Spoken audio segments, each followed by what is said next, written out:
Buenas noches, queridos participantes. Esta noche vamos a ver el quinto y último encuentro de este segundo corte. Estoy a la espera del compañero Jesús Calderón, quien trató de ingresar, pero creo que la conectividad no es buena. Bueno, vamos a compartir pantalla y bueno, a hacer lo usual y tradicional, que es dejar el soporte.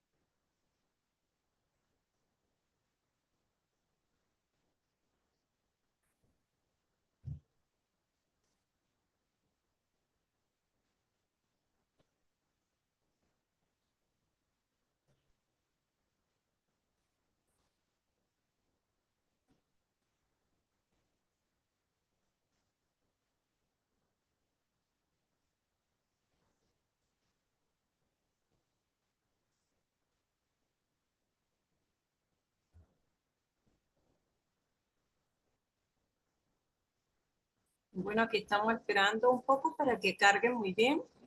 Ya cargó, ¿verdad? Vamos entonces mm, a tomar el captura de pantalla, como había dicho. ¿Sí? Para poder dejarme el registro de la asistencia.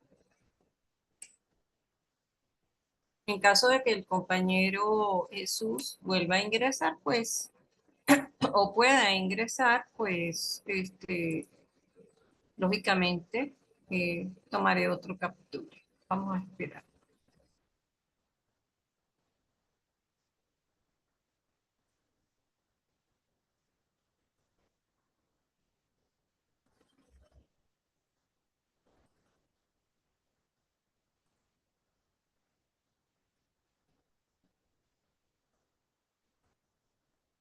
Bueno, un momento.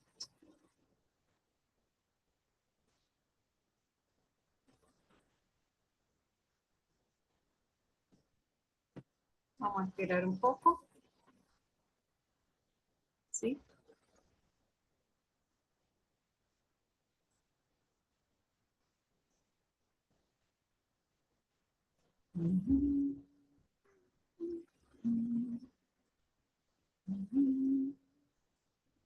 Esperemos un poco para guardar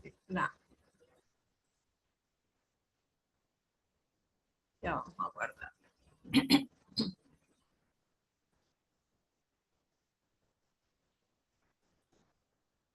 Un momento.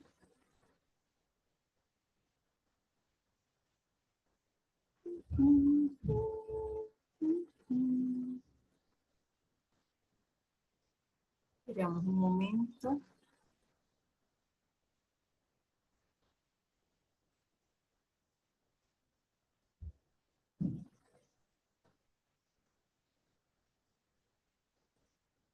Espero que les haya ido muy bien con la consulta de todas las videoconferencias que hemos dado, desde la 3 para acá, 3, 4 y 5, que son las que voy a tomar en consideración para la actividad 2, que tiene que ver con el libro interactivo. Un momento, que está un poquito lento esto. Vamos a esperar.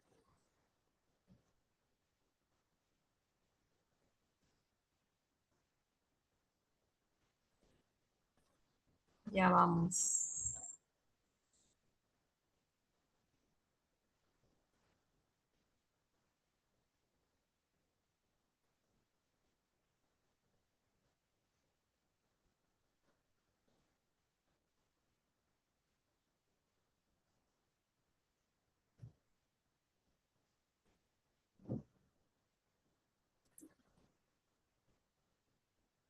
Ya vamos.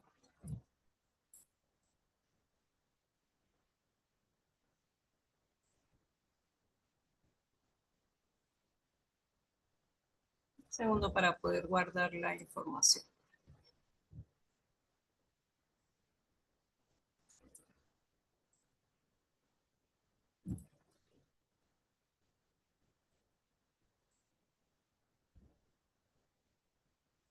Bueno, vamos a ir guardando la información entonces, ya que me dio paso.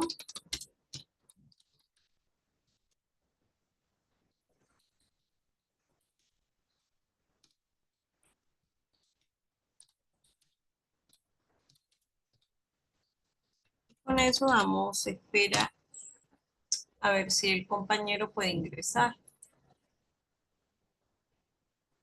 ¿Sí? Bueno, ya la salvamos y bueno, ya estamos, ya podemos salir entonces.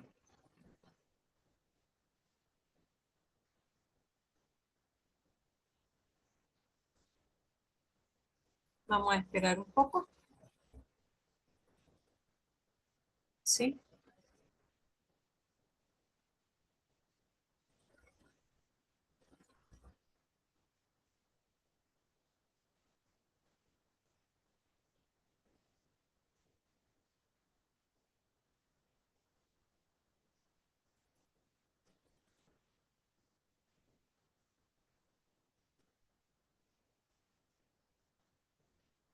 Exacto. Bueno, muy bien, ya estamos acá. Vamos a mirar si el compañero pudo ingresar. Creo que no ha podido ingresar su compañero, Jesús Calderón. No, no lo veo por acá. Ujú. Entonces, bueno, volvamos a compartir pantalla y, ¿verdad? Iniciemos la clase. Chévere. El día de hoy trabajaremos eh, con esta agenda que se basa en una pequeña introducción. Luego vamos a conversar un poquito acerca de aspectos de la memoria RAM, tales como ciertas características que no habíamos tocado en la clase anterior, niveles con respecto al almacenamiento.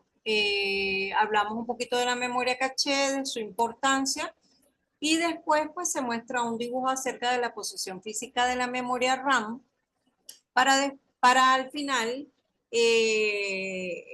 continuar con la unidad de control, en la cual pues vamos a conversar sobre su concepto, las componentes y las funciones que realiza, y por último pues daremos la despedida.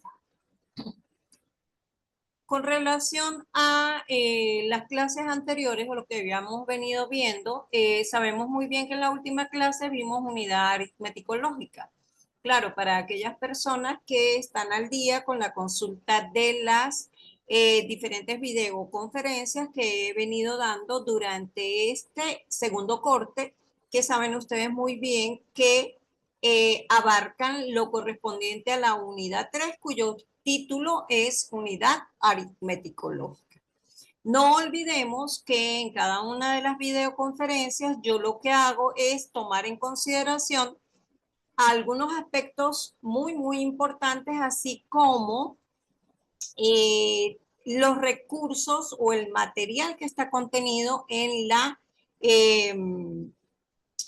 el aula, y por ende y por tanto utilizo gran parte de la información de allí, y pues es variada porque tienen varios recursos, como había dicho, y a su vez también tienen multimedia. Entonces, dado que la intención siempre es brindarles un excelente servicio, pues se complementa la clase con otros contenidos que son muy importantes para que ustedes los conozcan y, bueno, puedan tener un conocimiento bastante profundo, elevado, como digo yo siempre, con formación para la excelencia, que hay que hacer vivo ese eslogan de nuestra institución. Entonces, en la anterior clase habíamos hablado, como les decía, de la unidad aritmético-lógica, Y allí hubo un aspecto fundamental que se trató que tenía que ver con la multiplicación de números sin signo. Pero en clases anteriores, yo había hablado también de la suma de números binarios. No hice alusión a la resta, sin embargo, recuerden que también se pueden realizar restas y a su vez divisiones.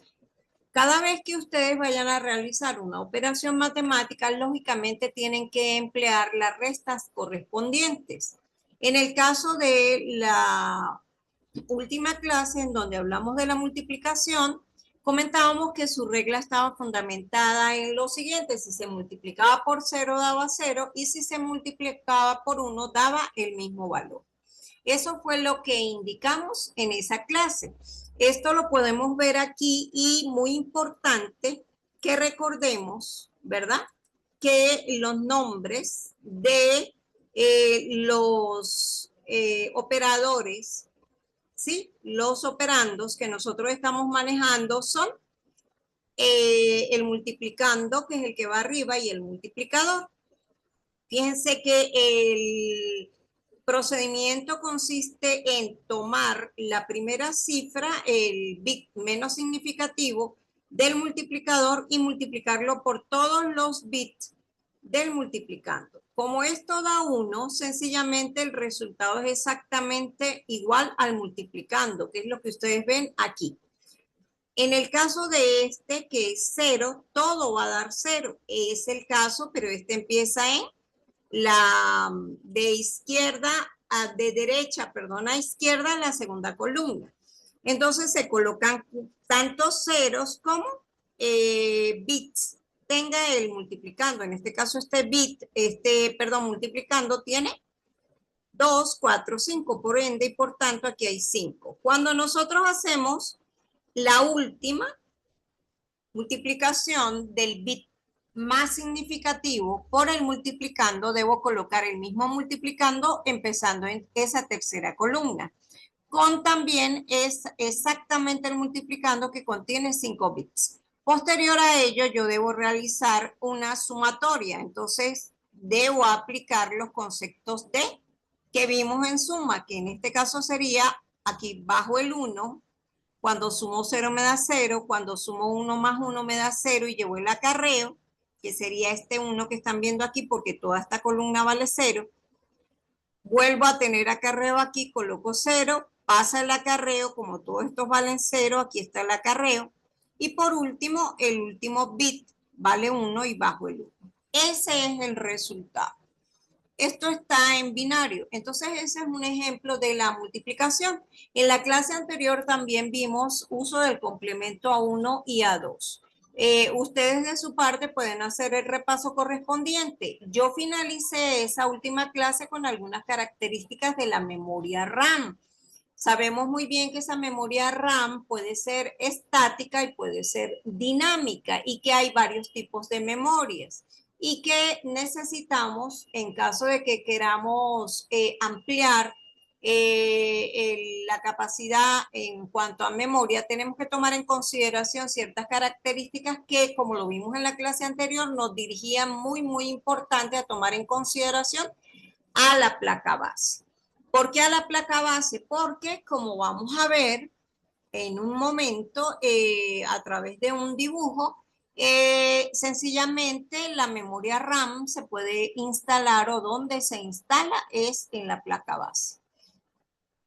Aquí les dejo a continuación un ejemplo en el cual, como nosotros estamos viendo, componentes de la CPU, es muy importante que nosotros tomemos en consideración que esa CPU tiene, ¿verdad? A la unidad aritmético-lógica, que es esta, pero a su vez tiene también a la unidad de control, junto o conjuntamente con registros. Tenemos por acá unidad de codificación, de prelocalización, permiso, de prueba de protección y el circuito de comunicación interna, que podemos ver el cableado, podemos ver cómo los buses están trabajando allí con cada una de las unidades. En cuanto a la memoria RAM, ¿qué otras características me gustaría que tomáramos en consideración? Vamos a colocarnos por acá. Bueno, podemos decir que esta memoria, como lo habíamos dicho desde el principio, es una memoria que almacena tanto datos como programas y que habíamos trabajado con la arquitectura von Neumann y que esa era la intención como tal de la memoria, que de acuerdo con ello, pues él promulgó el principio de von Neumann fue que en el mismo lugar donde estuvieran los datos estuviera el programa. Por ende y por tanto, el lugar adecuado era la memoria. Sin embargo, bueno, y muy importante saber que la memoria RAM es una memoria que es por sus siglas, que ya lo hemos visto varias veces, Random Access Memory, es decir, memoria de acceso aleatorio. Pero en esa memoria yo puedo tanto leer como escribir. Y bueno, ellas como tal, pues forman parte de qué cosa, del duro, es decir, del equipo, de la parte que tiene que ver con lo tangible, es decir, con el hardware. Y por ende se les considera integrantes del hardware y pues no son más que chips o módulos que contienen circuitos integrados que deben unirse a la tarjeta madre de un computador u ordenador. Entonces, debemos recordar o saber o tomar en consideración que esta memoria, ¿dónde la vamos a encontrar? Como ya lo habíamos dicho, en ordenadores. También podemos hallarla en consolas de videojuegos, en teléfonos móviles, en tablets, entre otros aparatos electrónicos. Y que no olvidemos que en clases anteriores hemos visto que tenemos a la RAM dinámica, que es la DRAM, y la RAM estática, que es la SRAM, S de estática, y que ambas usan diferentes tecnologías porque mientras la una se refresca, la otra no. ¿Quién se refresca? La memoria DRAM, porque es dinámica, es mucho más rápida, y la estática, pues no hay movilidad, por ende y por tanto no necesita de refrescamiento. Obviamente, la memoria entre estos dos tipos de memoria básicas, que son la DRAM y la SRAM, obviamente la más costosa es la DRAM. Además de lo anterior, tenemos que tomar en consideración que no solamente podemos tener almacenamiento en la memoria. La diferencia es que cuando nosotros estamos hablando de memoria RAM, es una memoria que es de tipo volátil. ¿Por qué volátil? Porque una vez que se apague el equipo, si habían datos o si había programa almacenado en ella, sencillamente se pierde, no está en memoria permanentemente allí.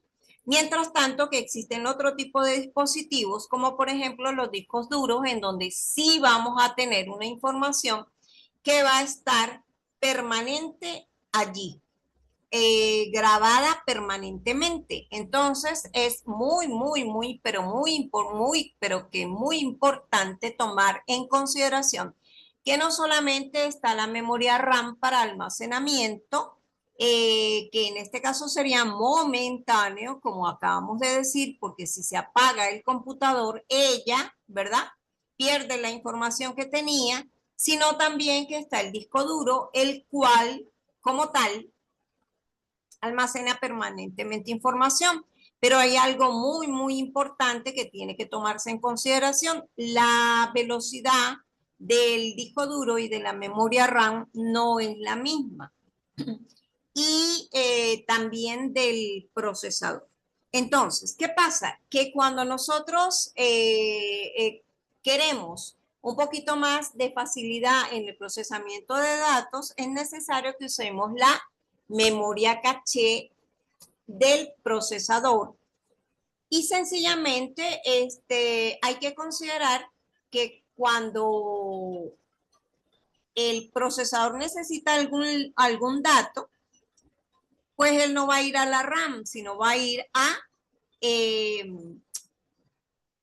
no va a ir al disco duro, sino que él va a la memoria caché que él tiene. Entonces, puede decirse que la memoria de nuestro ordenador está estructurada básicamente en 3 niveles. Esos niveles, ¿quién los da? Sencillamente los niveles los da las diferentes formas de almacenar información. Entonces, el primer nivel y el de más rápido acceso también es el más reducido en cuanto a tamaño. Sería la caché del procesador. ¿Por qué? Porque la caché es un poco más rápida, pero es costosa y es pequeña. Entonces, si los datos no son encontrados en esta memoria caché, ¿qué hace el ordenador? Sencillamente los buscaría en la memoria RAM. Y si allí no los encuentra, ¿qué va a pasar?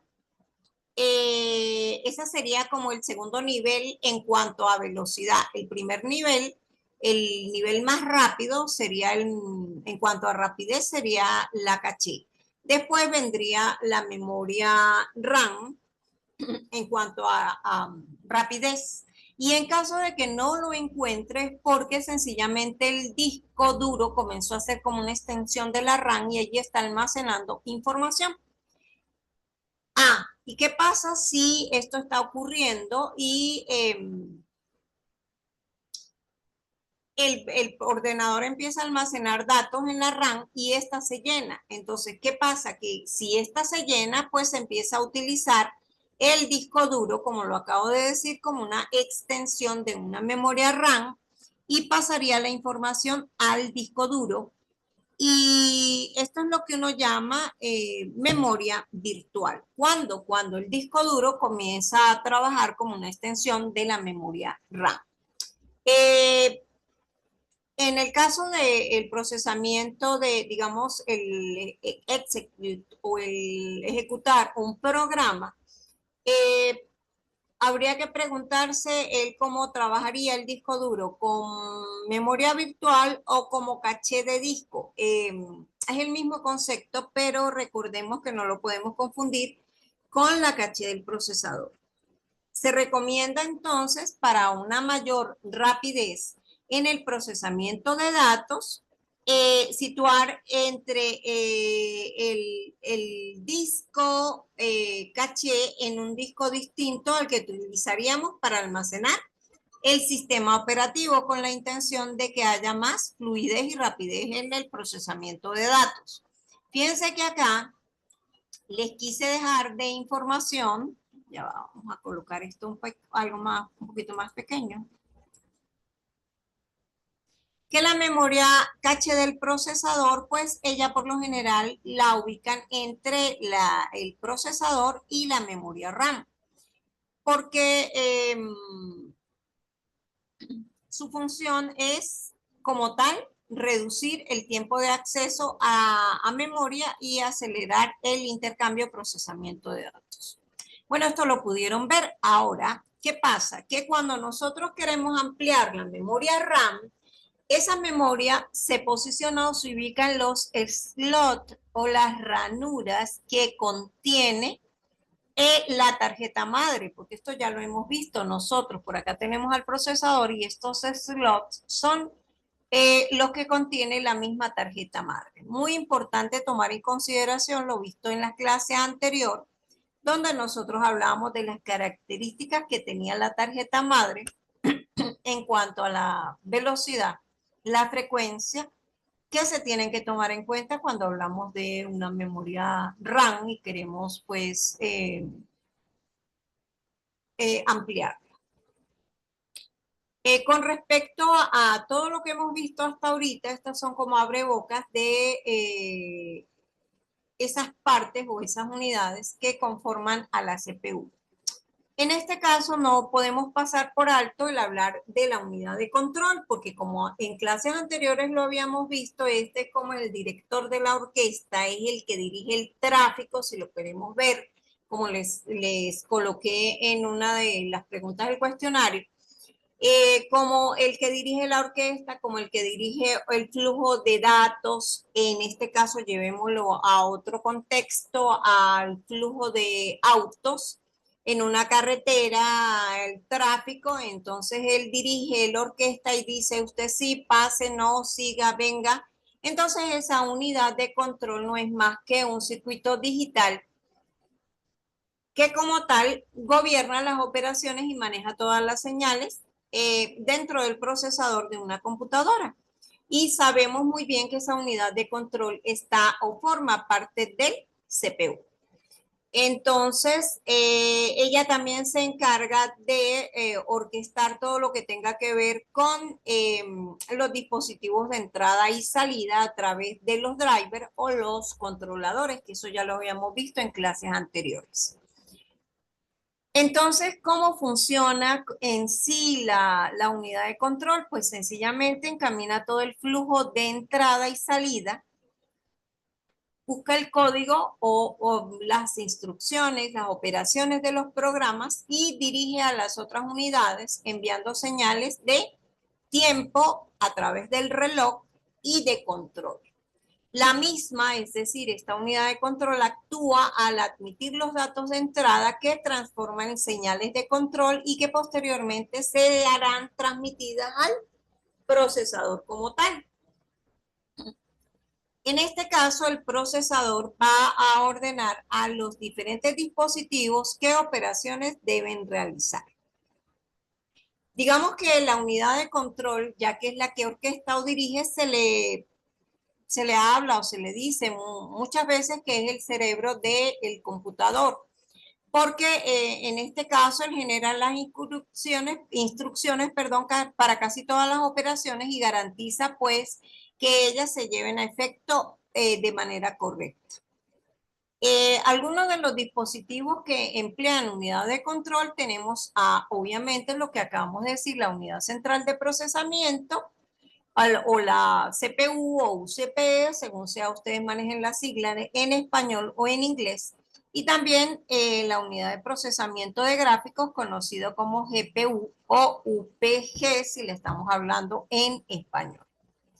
Con respecto a los componentes de la unidad de control, esos componentes los tenemos acá. Podemos ver claramente que él está constituido por contador de programa, decodificador, registro de instrucción, secuenciador y reloj. Acá, reloj, esto lo tomé de internet, me disculpan, pero ustedes tienen que saber que reloj es con J. No sé por qué allí lo tomaron así. Vamos a,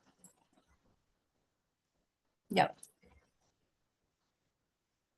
un cuadro de texto, ¿verdad?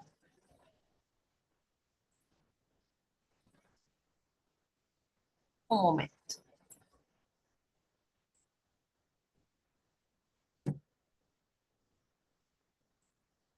Entonces, bueno, como les decía, pues sencillamente eh,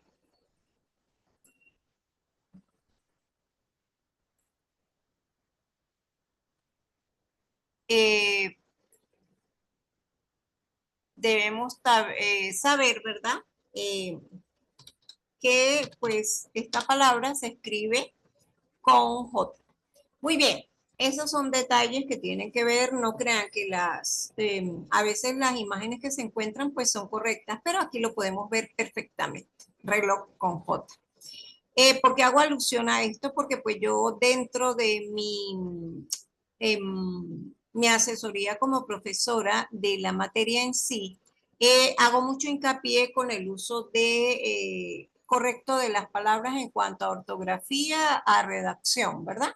Entonces aquí podemos ver en la parte derecha cada una de las funciones de los elementos que componen a la unidad de control. Entonces volvamos aquí a hablar un poquito de esto. 1, 2, 3, 4, 5. Entonces tenemos 5 bloques que me definen a los elementos de la unidad de control. En este caso, pues, sencillamente el reloj lo que hace es una sincronía, una armonía en hercios, eh, eh, en donde la emisión es a través de pulsos del reloj en intervalos constantes, con la intención de que, como lo vamos a ver más adelante, en la próxima diapositiva, las instrucciones de un programa se ejecuten en cierta cantidad de ciclos de reloj. Por acá tenemos el secuenciador o llamado también controlador, que es el que genera, como ven ustedes acá, las microórdenes que ejecutan las instrucciones cargadas en el registro de instrucción, que se le llama RI. Tenemos que tener un registro de control, de control de secuencia, que es el que me permite saber cómo o este control, el contador de programa actúa como un registro que me va a permitir ir diciendo en qué instrucción, cuál es la instrucción que yo estoy ejecutando. Por otra parte, el decodificador sencillamente extrae el código de operación de la instrucción en curso y da órdenes para su ejecución. Claro, porque esto se tiene que hacer con la identificación de cuál es la operación que yo voy a realizar. En cuanto al registro de instrucción, pues sencillamente va a contener la instrucción que se está ejecutando en el momento. Pues acá podemos ver cómo la búsqueda o la ejecución de una instrucción, ya va un momento, la podemos ver en etapas o ciclos de reloj y me dice que por lo general de 1 a 6 ciclos me van a permitir procesar una instrucción. Recordemos que en clases anteriores decíamos que se producía la búsqueda de la instrucción en memoria o en la unidad de almacenamiento correspondiente, entonces, que por lo general es la memoria principal. Entonces buscaba la instrucción, luego tenía que, al tomarla, decodificarla. Una vez que la máquina, el computador supiera lo que iba a realizar, ella se iba a ejecutar. Para esa ejecución, lógicamente, ya tenía que estar identificada la operación a realizar, los operandos, ¿verdad? Y a su vez el resultado final. Entonces, lógicamente en la ejecución me abarcaría tanto la lectura de operandos como la operación en sí, que consiste básicamente en cargar el resultado en un registro que es, en la clase anterior lo vimos o lo llamamos R4. Muy bien, esto me permite fácil y claramente ver cómo se procesa una instrucción y cuál es el objetivo del reloj. Si se dan cuenta, estos son los llamados pulsos de reloj. Bien, entonces aquí podemos ver que esta instrucción ya al final, la ejecución de ella llega hasta el 10º pulso. Podemos ver aquí, aparte de lo anterior, que las funciones de la unidad de control están fundamentadas en todos los elementos o componentes que vimos anteriormente. ¿Por qué? Porque si yo ¿dónde se interpreta la instrucción? Bueno, sencillamente porque yo tengo que decodificarla, porque la máquina tiene que saber en sistema binario, el lenguaje de código binario, qué es lo que va a realizar. Por otro lado, tengo que tener una orden para poder saber qué qué instrucción estoy realizando y a dónde debo volver para continuar con el procesamiento o la próxima instrucción. Para eso, pues sencillamente yo tengo que hacer que finalice todo el ciclo de la instrucción que consiste en búsqueda, decodificación y ejecución. Por otro lado, es muy importante que esa unidad de control como orquestante, ¿verdad? Genere señales de control que permitan avisar cuando la unidad aritmético-lógica va a entrar en funcionamiento al realizar algún tipo de operación que sea aritmética o que sea lógica, como la palabra lo dice, y con el uso correspondiente de los registros, que por lo general son un registro acumulador y un registro que es el que mantiene el resultado. Para la parte de la sincronización, obviamente, tengo que tener preparada la memoria para que pueda realizar otra instrucción, y eso tiene que ver con la latencia, del tiempo de latencia, y a su vez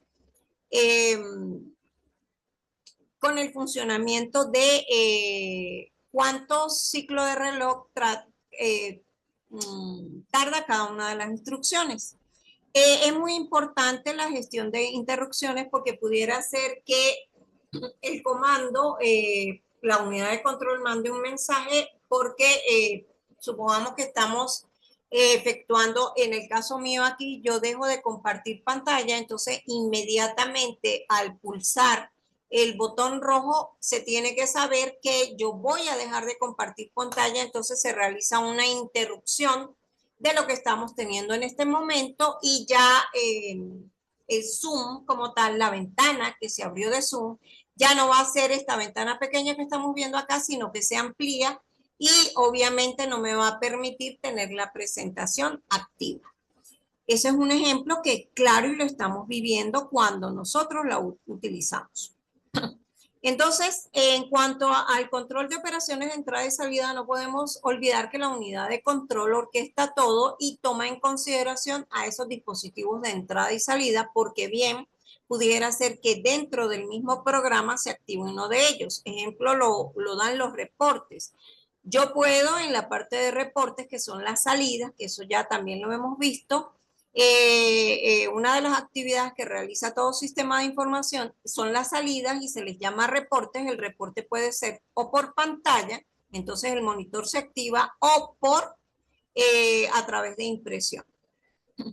En cuanto a la ejecución de instrucciones lógicas y aritméticas, obvio, porque una instrucción me va a poder indicar, cuando yo ya la haya decodificado, si qué tipo de instrucciones, o lógica o aritmética, si estoy en presencia de una condición que me va a arrojar un resultado verdadero o falso, o la aritmética que me va a arrojar un valor en binario. En cuanto a la decodificación de direcciones en memoria, ¿por qué se hace esto? Porque sencillamente tanto programa como datos están almacenados en un lugar específico en la memoria. Ajá. Por último, debemos tener un control del modo de operación del procesador. Esto quiere decir que el procesador puede estar o no activo, y puede tener dos modos: el modo usuario o el modo supervisor, según sea la necesidad que plantee el sistema operativo o las aplicaciones que se estén utilizando en el momento que se estén ejecutando. Bueno, jóvenes, voy a mostrarles aquí en líneas generales. Acá tenemos a mano derecha la unidad de control con cada una de sus partes, y a su vez quise que vieran cómo se conectaban los buses tanto de control como de direcciones, así como el bus de datos, con las partes de la unidad de control, y ella misma se encuentra contenida dentro del CPU. Por aquí tenemos los diferentes registros de instrucción, contador de programa, el bus de datos, el bus de direcciones, tenemos la memoria, y en ella tenemos